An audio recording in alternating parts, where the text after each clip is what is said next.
1980 চনৰ পৰাই অসমখন এখন জৰ্জৰিত সমস্যাৰাজিত এখন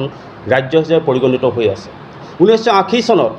যি সমস্যাৰাজিৰে অসমখন অস্থবিৰ হৈ আছিলে, সেই 80 চনত কিছুমান বিশেষ সম্প্ৰদায়ৰ লোকে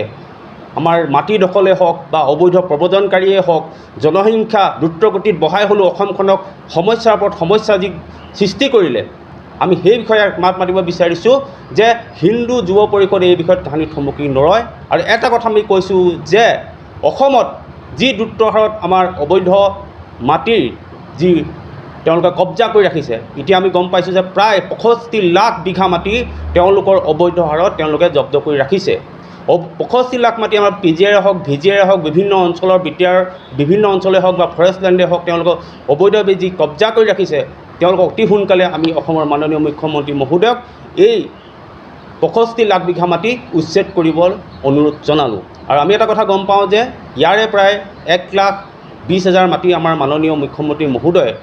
শক্তিশালী পদক্ষেপৰ ফলত এই মাটিখিনি উচ্ছেদ কৰিব পৰা হৈছে। এই যি আমাৰ সাংবাদিক যি বন্ধুসকল আছে, আমি এষাৰ কথা মন্তব্য কৰিব বিচাৰোঁ যে সাম্প্ৰদায়িক মন্তব্য কৰা যিসকল ব্যক্তি অসমত যি বিৰাজমান কৰি আছে, যি সাম্প্ৰদায়িক ব্যক্তিৰ যি বিশেষকৈ সম্প্ৰদায়ৰ লোকে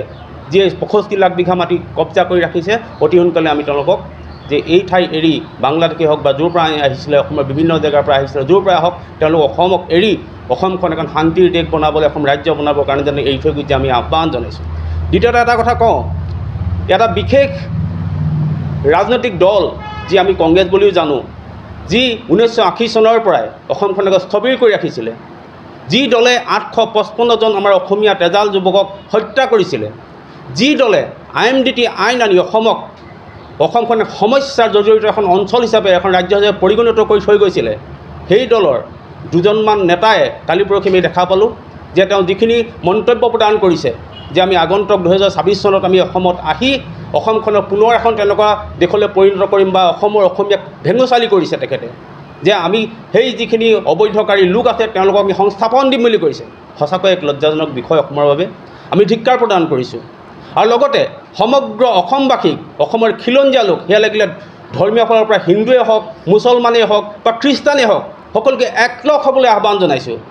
আৰু আহ্বান জনাইছোঁ যে এই যি উচ্ছেদ কাৰ্যসূচী চলি আছে, সকলোৱে একলগ হৈ আহক আৰু অসমৰ হৈ মাত দিয়ক। অসম নামৰ মাতৃভূমিক বচাবৰ কাৰণে আমি সকলোৱে প্ৰচেষ্টা হাতত ল'ব লাগে। আৰু আমি এটা পৰিতাপৰ বিষয়, যোৱাকালি আমি এটা ঘটনা দেখা পালোঁ, ডবকা অঞ্চলত প্ৰতিবাদ কৰি থকা এটা সংখ্যালঘু পৰিষদ নামৰ সংগঠনৰ, সেই সংখ্যালঘু পৰিষদৰ এজন নেতা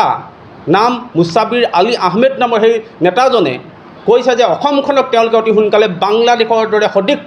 এটা পৰিৱেশ সৃষ্টি কৰিব। যিদৰে আমি জানো যে বাংলাদেশত শ্বেখ হাছিনাক আঁতৰাবৰ কাৰণে যিদৰে আমাৰ হিন্দুসকলৰ ওপৰত মঠ মন্দিৰ,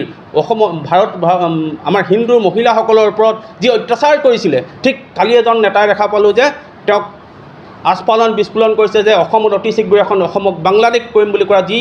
বিষবাস্পৱ, যি সাম্প্ৰদায়িক বিষবাস্পৱ বেপাৰ যি ব্যক্তি, অতি সোনকালে অসম আৰক্ষীক আমি দাবী জনাইছোঁ যে তেনেকুৱা বিষবাস্পৱ বেপাৰ যুৱকক অতি সোনকালে কাৰায়ত্ব কৰিব লাগে। আৰু শেষত আমি এটা কথাই কওঁ, অসমৰ মাননীয় মুখ্যমন্ত্ৰী মহোদয়ক আমি দাবী আৰু এটা অনুৰোধ জনাইছোঁ যে অতি সোনকালে অসমত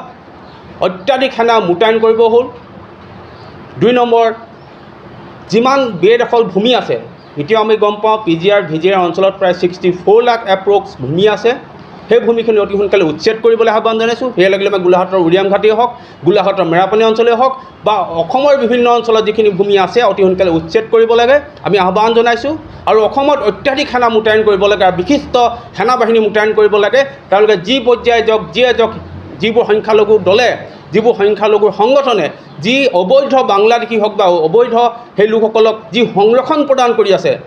বিভিন্ন আইনৰ দেহতা দি যি সংৰক্ষণ প্ৰদান কৰি আছে, তেওঁলোকক অতি শীঘ্ৰে কৰায়ত্ব কৰিব লাগে। সেয়া লাগিলে সংখ্যালঘু পৰিষদৰ নেতাই হওক, লাগিলে ABMCয়ে হওক বা NAMCয়ে হওক বা যি সংখ্যালঘু পৰিষদৰ নেতা হওক, যিয়ে অসমীয়াৰ লগত নাই, অসমীয়া খিলঞ্জীয়া ৰাইজৰ লগত নাই, তেনেকুৱা নেতাক অতি সোনকালে আমি কৰায়ত্ব কৰিবৰ কাৰণে অসম চৰকাৰৰ লগতে, অসম পুলিচৰ লগতে ভাৰত চৰকাৰ গৃহমন্ত্ৰীকো আমি আহ্বান জনাইছোঁ আপোনালোকৰ যোগেদি।